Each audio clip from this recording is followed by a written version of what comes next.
It's Sunday, October 6th, 2024. Welcome to Nation Watch from wherever you're joining us. Today we'll be discussing a number of issues that are important to the Guyanese society. With me is the leader of the parliamentary opposition, leader of the People's National Congress Reform, Mr. Aubrey Norton. Mr. Norton, welcome to Nation Watch once again, and it's a pleasure to have you twice running. Good afternoon to all Guyanese and both at home and in the diaspora and those viewing generally. And thanks for having me, Mervyn. I want to start off on a subject that is on the minds of every well-thinking Guyanese. The official list of electors. We discussed this, I think, 2 Sundays ago with Mr. Vincent Alexander, who is the longest serving commissioner at the Guyana Elections Commission, and we heard his views from a technical perspective. Now, the last census conducted in Guyana was in 2012 rather, and our population declared at that time was 746,955 persons. Recently released official list of electors in Guyana by the Guyana Elections Commission is 718,715, right up there with the national population, last estimate, last official numbers. Talk to us, Mr. Norton, about this whole question of this list, which is clearly padded. This is an old issue, and it is unfortunate that the PPP goes back to their old behavior. There was some agreement a while ago that we will generally redo the list and update the list. Of course, you know, the PPP in the last elections went through the courts, and for some reason it was ruled that you cannot make changes to the voters list. You cannot remove people. I didn't find it a very sensible decision, but I sense it's the law, and so one has to live with it. But even apart from that, I have said that we have changed our rules over the years, and that the parliamentary opposition is willing to give support to the government to change the rule to ensure that we can have a clean voters list. One has to understand that an election is aimed at getting the popular will, knowing the will of the people. If you have a padded list, it is well nigh impossible to get a the will of the people. And so we are starting from a very bad place if we go down the road of continuing with this list, because the elections will not necessarily reflect the will of the people. And the purpose is to reflect the will of the people. Of course, we have been clamoring for biometrics because we do believe that if we get a clean voters list and biometrics, what will happen is that you will reduce the irregularities that the PPP become involved in. It will ensure that there is one person, one vote, because biometrically, no two people are the same. And so we will continue to push for biometrics. We welcome the fact that there's some rumblings from inside of the Ghana Elections Commission that they're willing to go down the road of biometrics. It is opposite to note here, right, that every observer to the last elections 2020 made the point that there is need for a clean voters list. Even Barrett Jackdale, who flip-flops, had said in 2015 when they lost that there was need for biometrics in the clean voters list. In his typical style, he changed his mode and he doesn't want a clean voters list. Now, we need to get a clean voters list. We need to get biometrics if we believe or if we want the election results to reflect the will of the people. And you don't have to go far to know that it is ridiculous. It makes little or no mathematical sense.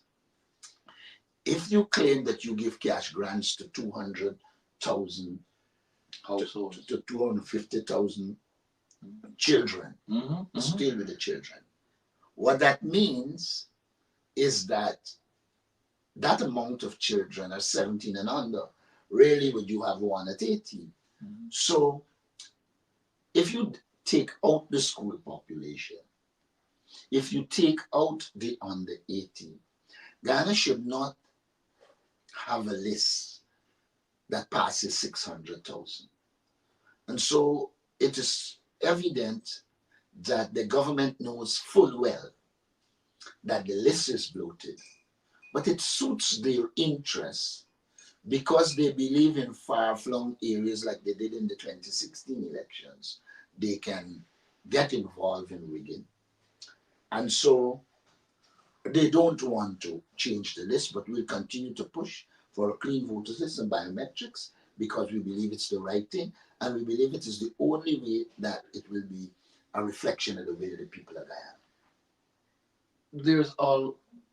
There's already a form of biometrics being used in the registration process and in the maintenance of records of voters process. That is the manual fingerprinting exercise that had not yet been digitized as far as I'm aware. Mr. Alexander, in his capacity as commissioner, has expressed a level of confidence that with the time available for the holding of elections, the Ghana Elections Commission, if the will is there, can achieve what is required to have biometrics at the place of poll in time for the next election. Let's talk a little bit about the will of GCOM and the political control of the commission.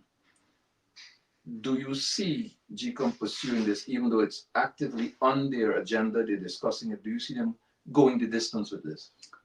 Well, it is difficult for me to say whether they will go the distance. A lot of what happens at GCOM is dependent on the government because the present approach of the Ghana Elections Commission would have removed that counterbalance. The counterbalance used to be the two parties having equal votes and therefore had to negotiate and make an agreement. With the advent of Claudette Singh, we have seen that that has been removed. And what essentially happens is the government makes a proposal and the chairman will vote with the government. Now, the first thing that I think needs to be done is for the chairman of the Elections Commission to reassess her role and to be an impartial chairman and allow the scope for negotiations to resolve this problem. If that is allowed, then one can anticipate that it can be done. The question of the political will to do it is a big issue because I do not believe the government has the political will.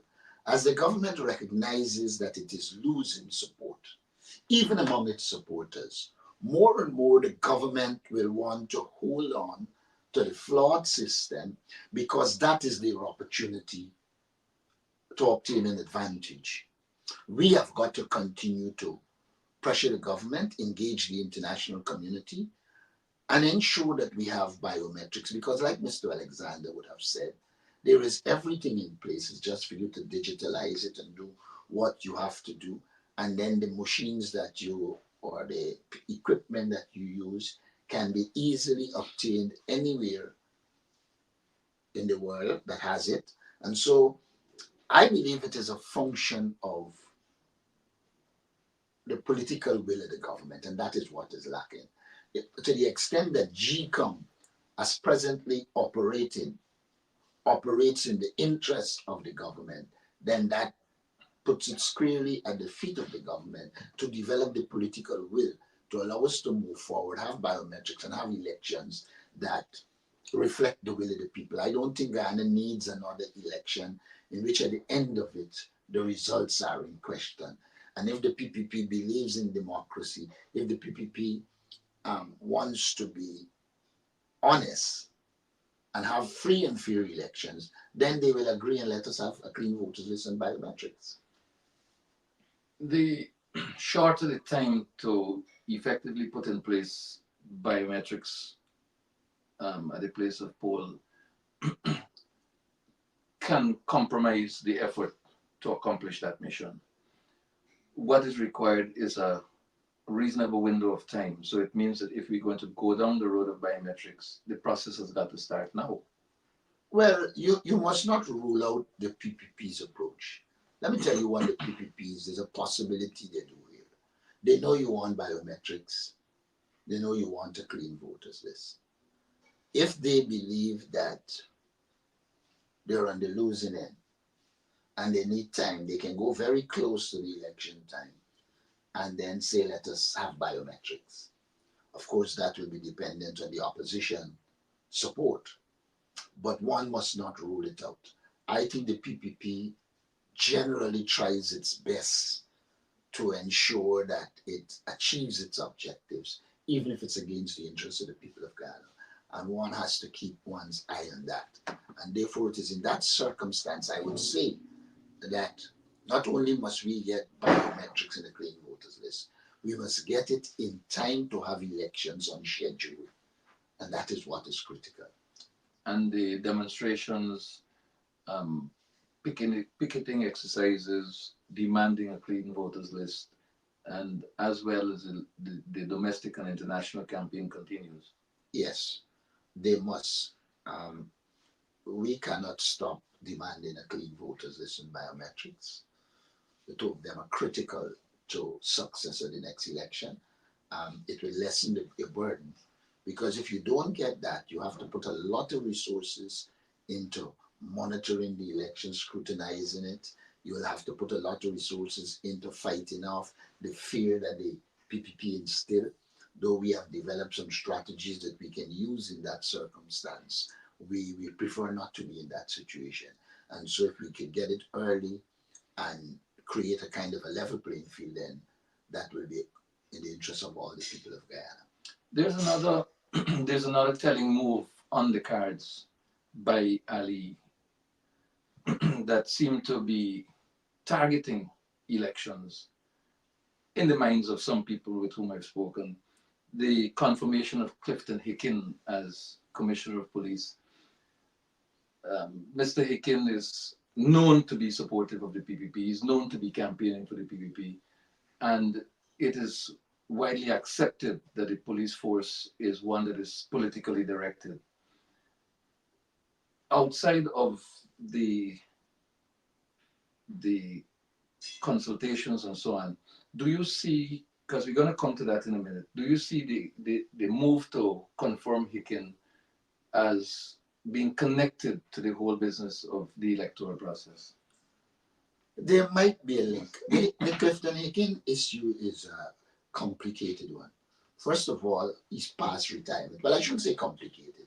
It's one can be handled simply if there is interest in the rule of law. Mm-hmm. He's past retirement age. His qualifications are suspect.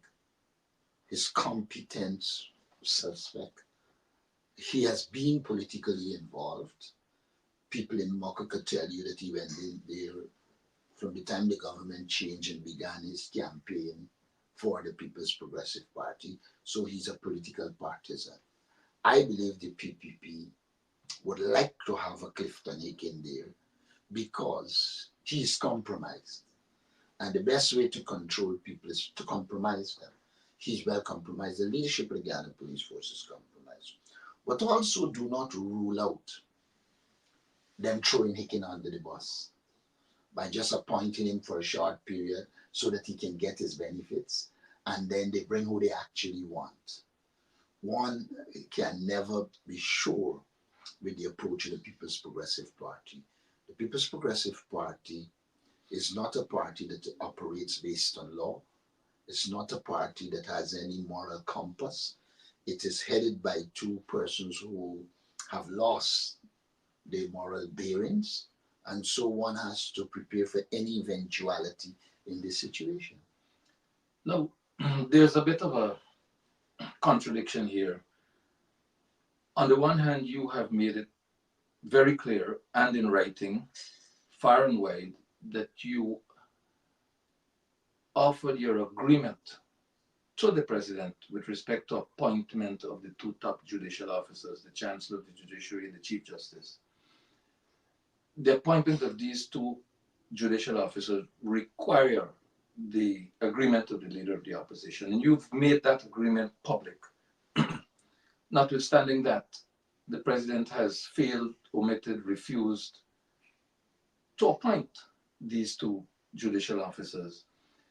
On the other hand, you have signaled clearly that you will, under no set of circumstances, support the confirmation of Clifton Hicken for the reasons you just outlined and some others you outlined before, including misconduct perhaps, or allegations of misconduct in public office.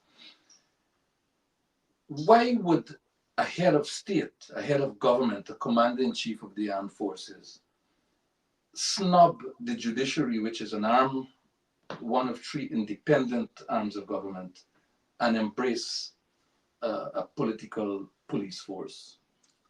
Because it suits them to have a political police force. If you have a political police force, when those that are close to you commit crimes, then you can manipulate the force and have them go free. I mean, we're still waiting on charges and so for critic. I haven't heard of any. You know full well that the evidence suggests that certain persons were complicit in the murder of Paper Shots. Mm-hmm. You know that suddenly all the footage from our CCTV cannot be accessed. And so what you see is the use of the police force to achieve their political objectives. And if you look across the ambit, let's go back to the alleged rape case. Mm-hmm. That also is an indication that it is the control of the police force by the political directorate that caused Dharamlal to still be a free man. Mm-hmm. So clearly they like political control. We turn now to the judiciary. I sense they are not sure as it relates to the judiciary. And I sense that they believe that if the two persons are acting, then they are more vulnerable. If you appoint them, that provides the scope for them to exercise the constitutional right in an independent manner. Mm-hmm. And so what the PPP does here is play swords of Damocles politics and hold the swords of Damocles over the head of the judiciary. Look at Barrett Jackdale's outbursts when Kissoon ruled in a particular way. Mm-hmm. That is indicative of a man who doesn't want the law to prevail. He wants what he thinks is right to be right. And if you have an independent judiciary, that would not be possible. And so for them, they seem to be comfortable with the Chancellor and the Chief Justice in acting positions because it creates the kind of vulnerability they want. So I would say that the major problem is that the People's Progressive Party does not believe in an independent judiciary. They mount democracy, but they have no interest in separation of powers. As far as they're concerned, they must control the courts. And when they are not getting control, any magistrate or judge that challenges their position, you see what happened to them. We can go back to the Gita Chandan case, where she sought to uphold the law and she became enemy number one. So one has to put this thing in context.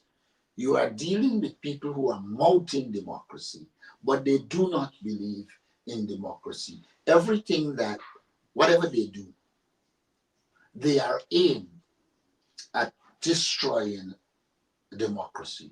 You politicize the police force. It means that can no longer operate independent. You pack all the commissions with PPP hacks. You didn't choose to put independent people who can operate based on law and independently. If you look at the police commission, the teacher service commission, the young lady from Linden is a known PPP activist. Mrs. Ramson, well, we don't have to say where her political affiliation is. When you look at the Public Service Commission, you see the same thing. So what they are doing is really and truly destroying all the things that are reflective of the development of a democratic society. We see them doing it with the judiciary. We see them doing it with the police. The Guyana Defense Force is heading in the same direction. They are no better. You've had an accident, for the want of a better word, involving senior members of the army. In any democratic society, there would have been a proper investigation, and then the public would know.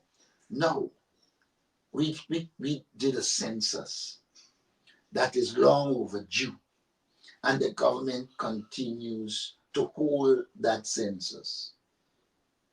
Some people believe they don't like what they're seeing in terms of the dwindling of their support base. And so they don't want to. From my own perspective, to the extent that you take in so long, you're tampering. And we know they tamper even with exam results. So we wouldn't put it past them to tamper with the census. But when you look at all the institutions that can contribute to the development of a democratic society, let's turn to the Ethnic Relations Commission. They only investigate if the person is acting against the interests of the PPP. You have people online calling black people dogs, all kind of thing.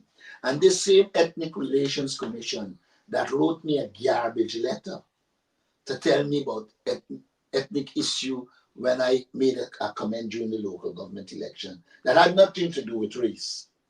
This same Ethnic Relations Commission can do nothing. It does nothing about credible allegations of race. And so even though that commission was put in place after the 2001 reform to help to deal with race and racism. It cannot, because the very appointments you make or the government made are political persons who are controlled by the PPP. If you look at the Public Accounts Committee, the Public Accounts Committee, the intention was it will scrutinize the accounts of government. The PPP is so corrupt and do not want the 2020 to now accounts scrutinized. So they went and changed the rules governing it so that the committee, rather than being independent, becomes dependent on government support. And then, as you know, the government doesn't turn up. And so many meetings in public accounts do not occur. And up until now, the scrutiny of the 2021, 2022, 2023 accounts are nowhere in sight. That is again an indication that the government does not believe in democracy. They mouth democracy, but all of their actions are clear indication that they are anti-democratic. Which government that likes its people, in which citizens carry a matter to court, and the judge ruled that there should be a parent company guarantee, will challenge it? So not only are they anti-democratic, anti-judiciary, they are even prepared to go against the interests of the people of Guyana in support of their narrow political and economic interests. And so I think Guyana is deeply in a crisis. You've taken it very wide there, Mr. Norton. But I want to zero in back on the Hicken issue, if you don't mind. Now, Gail Teixeira wrote you, pointing out all the glorious reasons why the PPP believe that Hicken should be confirmed. Among the issues she pointed out, a reduction in serious crimes. She pointed to the management of the police force and so on. Now, when it comes to serious crimes, drug trafficking is not included in the statistics. It's murder, rape, and robbery, basically, and some other one of them. But so there's an upsurge in criminal activity with respect to drug trafficking, with 4.4 tons of cocaine being found at one location, and semi-submersible vessels, I believe 5 or 6 of them, found in the Northwest region, all being used or intended to be used or have been used in the transport and trade of illicit drugs. Now, if the numbers were properly stacked, I mean, clearly the Guyana police force would be statistically in a mess. But there's also the issue of serious allegations of corruption against top officers of the Guyana police force. Yet the PPP has expressed confidence in the police force and its management. On the other hand, the judicial officers are doing their work diligently, and they continue to uphold the rule of law within that independent arm of government. Why would Ali not confirm these people and go for Hicken? I mean, and secondly, what measures are in place or are likely to be put in place? What should citizens expect from the parliamentary opposition in the face of a potential confirmation of Clifton Hicken as Commissioner of Police? We have already said we'll take legal action, we'll take the matter to the Parliament, but do not forget, you deal with a barefaced government, and those things don't affect them. Like I said, they have no moral compass. And so one can anticipate that they will seek to go ahead and appoint Hickey. The fact that Gail Teixeira could stick her head in the sand and not recognize when you do that you're exposed is in itself an issue, because anyone who lives in Guyana would know that the crime situation has gotten worse under Hickey. Anyone who lives in Guyana will know that under Hickey, if PPP people become involved in crime, they are protected. You have everyday issues, and this is one brought to my attention recently, where people are abusing others using race. There's a recent case in which a man was very abusive. I submitted the number to the police, etc. But the police will not act on it because they are protecting the PPP elite. And mind you, it is an indictment on any commissioner of police. Let's assume, perchance, that he isn't involved in corruption, even though there are serious allegations against him. Mm. You must be held responsible for the men below you. And many of them, there are serious allegations of corruption against them. And so you have a situation in which Gail Teixeira is prepared to write that people have confidence in the Guyana police force, when she knows full well that people have no confidence in the Guyana police force. She knows full well that the officers in the police below that top 5 are complaining bitterly about the mismanagement of the Guyana police force. And so to come and say that there is confidence in Hicken and the Guyana police force is clearly a case of a political statement that makes no sense to the average man. It's just like how they disown or seem to believe that there isn't an increase in the cost of living.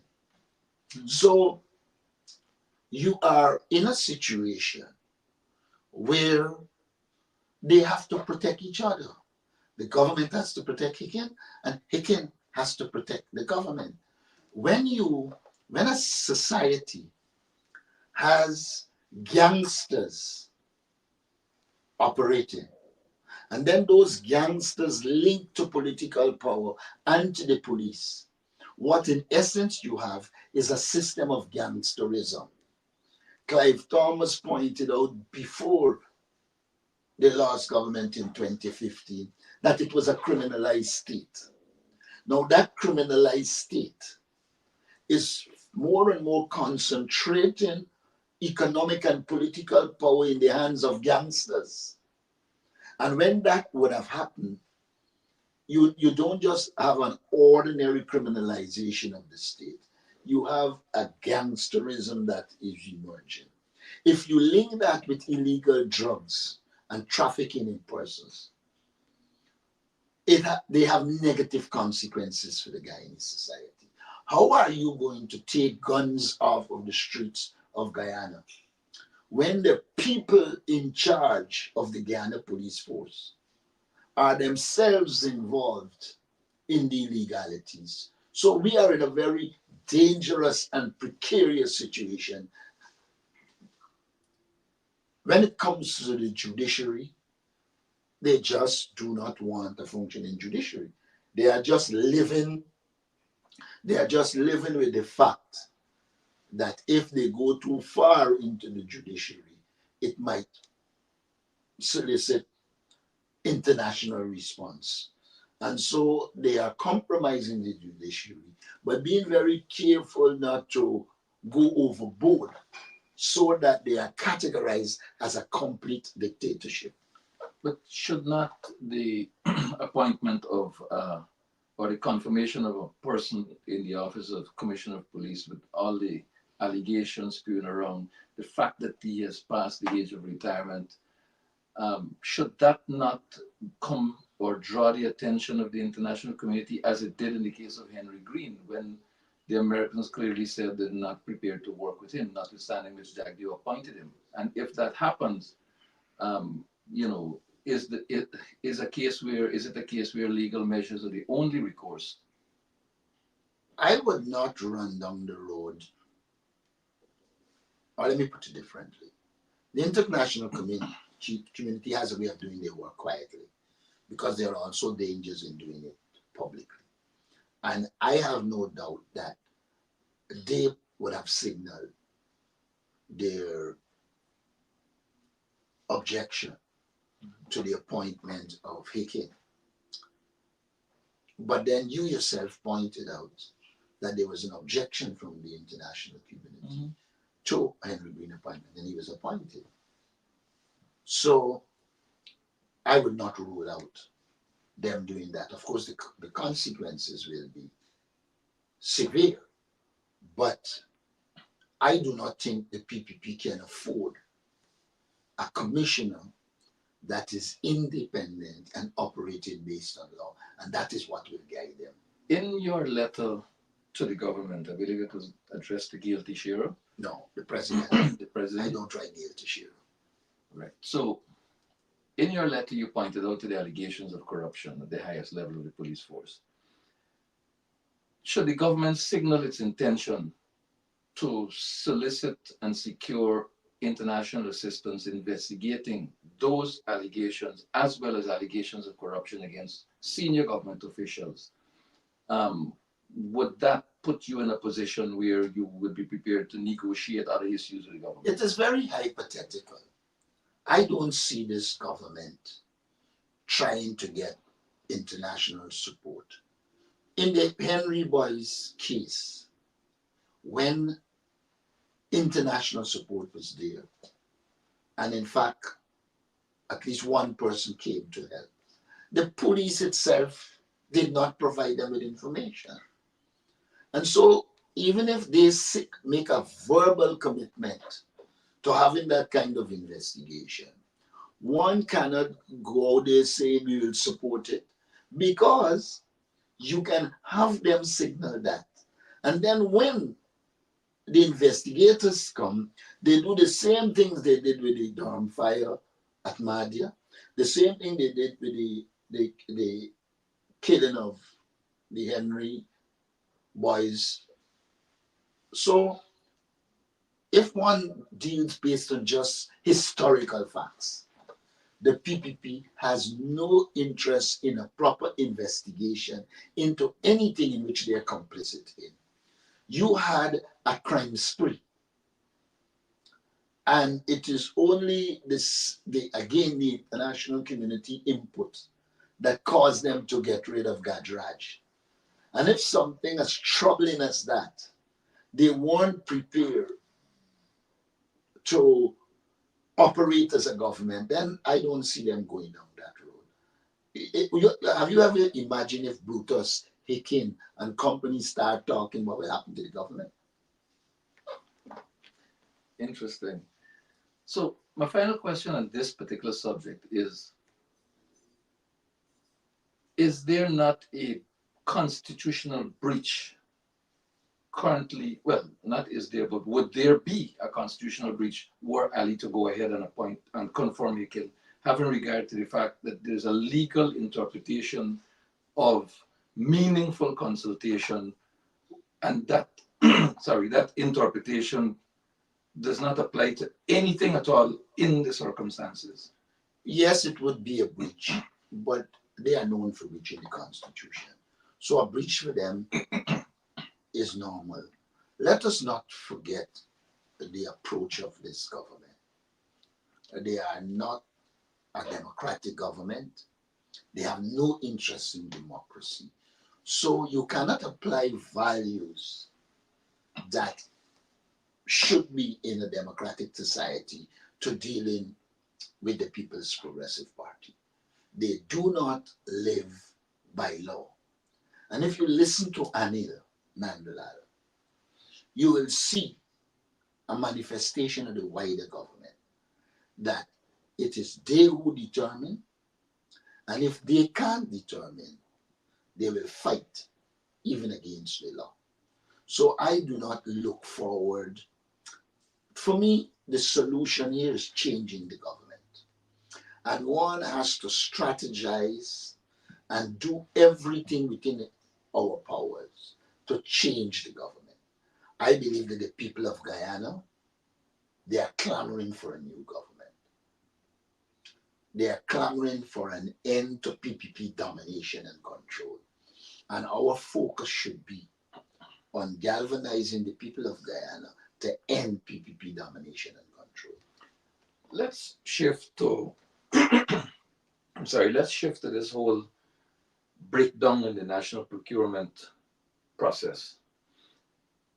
You have, and indeed the parliamentary opposition has been um, hammering away at this whole business of the absence of accountability and transparency in the procurement process, violation of tender proceedings, and the whole business of no checks and balances to ensure that things operate the way they need to operate. In the face of that kind of publicity, Jagdeo has, he has appeared to taken a step backward, and he's now talking about examining what's happening in the procurement process and bringing to justice people who are complicit in law breaches and so on. But at the same time, the procurement process afforded Mr. Jagdeo's friend and associate 40 lots of of in a tender procedure that resulted somewhere in the region of $7 billion being voted in the favor of that person. Is it a case where this is another smoke screen? Jagdeo is corrupt. The entire process is corrupt. I've said before, if Jagdeo and Fanali can take their assets and put it against their earnings, I am prepared to resign because they can't. Now, if they are as corrupt as they are, how do you expect that they can manage a procurement system that isn't corrupt? When Jagdeo comes out and going on about corruption, it is because corruption is having a negative impact on them and the PPP. He's not anti-corruption. The people that benefit the most from this present economic situation is the people close to Jagdeo. The only conflict exists now, as I understand it, is that Jagdeo had his corrupt cabal, and they are now being challenged by Fanali corrupt cabal. Mm-hmm. And so what you're finding in the PPP is that there is a clash over the distribution of the wealth. Mm-hmm. And the Fanali cabal is now moving closer and closer to becoming more powerful economically than the Jagdeo cabal. So this is not an issue about fighting corruption. This is the externalization of the internal fight over corrupt gains. And so one must not be misled and believe Jagdeo has any interest in fighting corruption. He cannot. He will not. Because if they were serious about fighting corruption, they could have started with Jagdeo. He could have said, look, bring international investigators. Let us investigate the allegations made in the Vice News documentary that he, Jagdeo, is allegedly corrupt and involved in bribery. That is where he should start. If he starts there and there is a genuine, competent international investigative team, then we can begin to say, okay, this is more than a smokescreen. But for now, it's a charade to hide the reality of the PPP. The PPP is engulfed in corruption. Virtually every minister, I know a particular minister who I wouldn't call his name, that told a US congressional delegation that his political party is corrupt and that he has been around since Dr. Jagan and he has never seen the PPP as corrupt as it is. And so we cannot be carried away by Jack Deo's antics. Jack Deo gets up and builds to distract from what he's doing. He's always creating a smoke screen. But we will stay laser focused on what is happening. How do you give to a friend $7 billion, but raising concerns about the little ones in the procurement process? Let us go back to the auditing issue, where they tried to throw that man Gasai under the bus. All of us knew that Gosai could not do that without the PPP consent. And when it was so obvious, I gather they offer him a scholarship, among other things. But we must never be misled by the PPP antics. We have to continue to look at the source. And every time we look at the source, we see untold PPP corruption. And many of them have got to protect each other because they are extremely corrupt. I want to shift focus in the remaining few minutes, Mr. Norton, to this whole issue of the Ministry of Youth, Sports and Culture and Minister Ramson. Widely reported in the press, locally and internationally, is this issue of Mr. Tom, who is the administrator of the Burroughs School of Art, where he was confronted by someone and told unacceptable things about his ethnicity. The reports say that the person who did that proceeded to contact the minister directly. In turn, the minister simply summoned Mr. Tom and they had a conversation.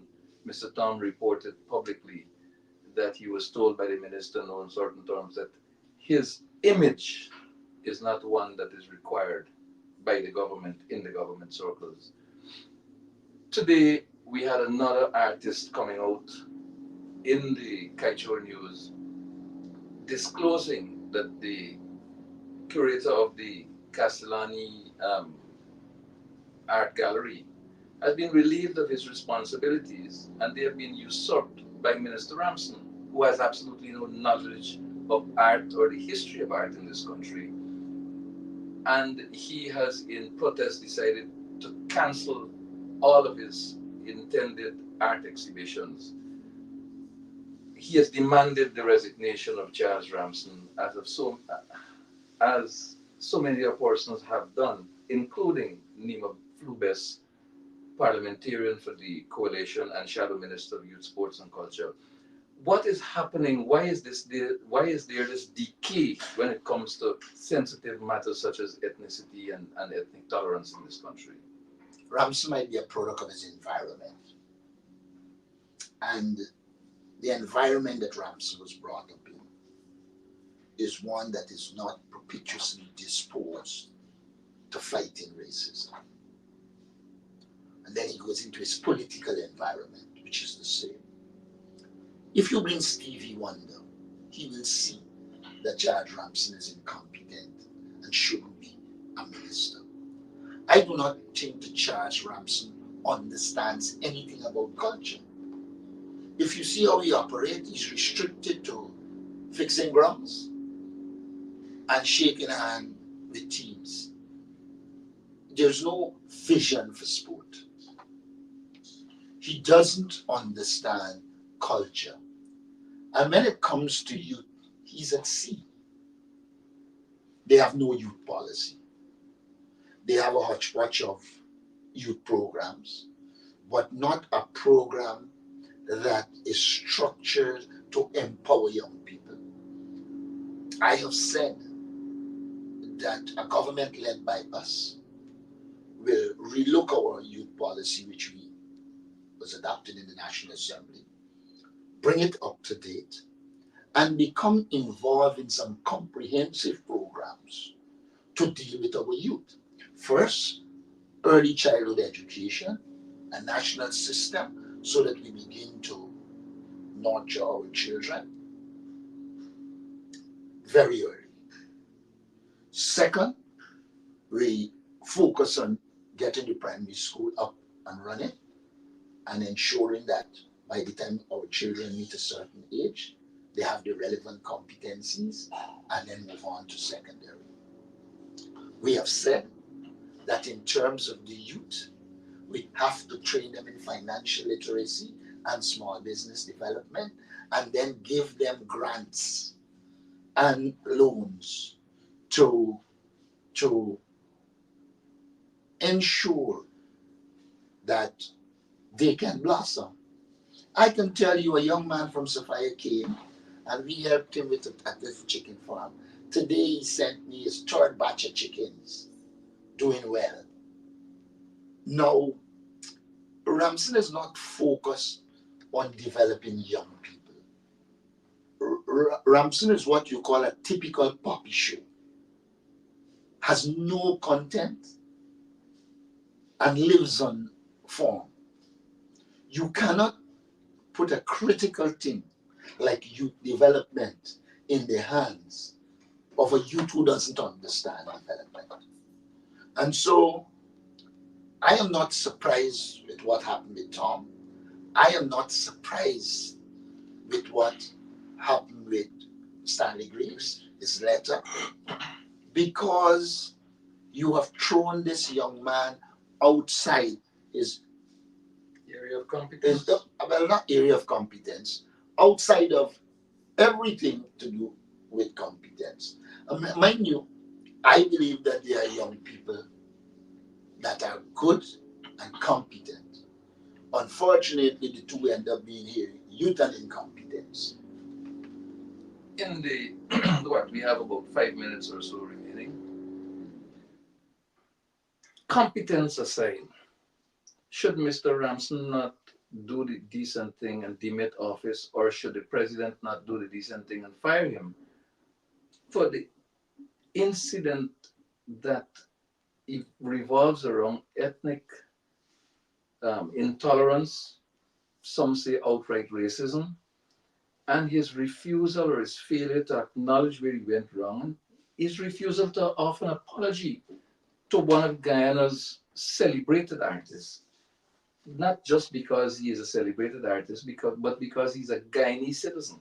Should he not demit office or be caused to do so? In a democratic society, he would have had to do that. But like I said, this is not a democratic society. This is a society in which they are corrupt. It's a corrupt government. This is a society in which it's a compromised government, and they have to reinforce each other. When Jagdeo felt that it had gone so far that it will damage the party, he came out and ensured that the man reinstated. But in that process, he protected Ramson. It was a disrespected process. Disrespectful process, I beg your pardon. What is critical is that he protected Ramson under the guise of being fair and putting Tom back there. Secondly, for less than that, the ERC will write people, not a letter from them, which is an indication that the government condones the racism. If he wasn't condoning racism, why wasn't the police called in to investigate the young lady and what Tom was saying? But you took Tom to your office. You were saying dialogue, as based on what I understand, it was a monologue where this little pompous minister, making his eyes pass, a professional who had served this country and actually did many projects under the PPP. Mhm. And so he was a public servant who wasn't into the partisan politics. But yet you can disrespect him. And all Jack Dew does is come, cover it up, and business as usual.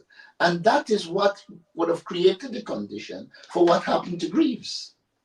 Because he now knows that he will get the support of his vice president and his president as he pursues ignorance.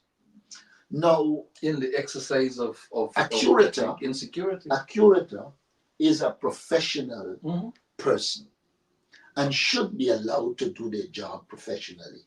But PPP domination and control. All that happened here is that young Ramson stretched it a little farther than they would want it stretched publicly. But you are seeing the manifestation of the racism we talk about. In a normal democratic society, Charles Ramsey would have had to resign or he would have been forced to resign. But how do you, in the light of serious allegations against the president, the vice president, all of them, ask one man to be decent and resign when you are the creator of the indecency that is now proliferating the public service? Fitting words on which to bring the curtains down on today's edition of Nation Watch. Mr. Norton, I'd like to thank you very much for sharing time with us. Viewers, thank you for joining us from wherever you're joining us and staying the course of the program as you usually do. And I wish to extend to members and supporters of the People's National Congress reform salutations. We recently celebrated a milestone of the party's adoption of its official name, and we're soon to celebrate another milestone of the party's evolving into an institution of its own. Yeah. And the 13th of February 1955 it was born, and so next year it will be 70 years and we celebrate it. And that's where we started as the Bornamite PPP, and we moved on to the People's National Congress. And since then we have been distinguishing ourselves from the People's Progressive Party. Absolutely. So thank you very much again for joining us. Until we meet again next Sunday, God bless.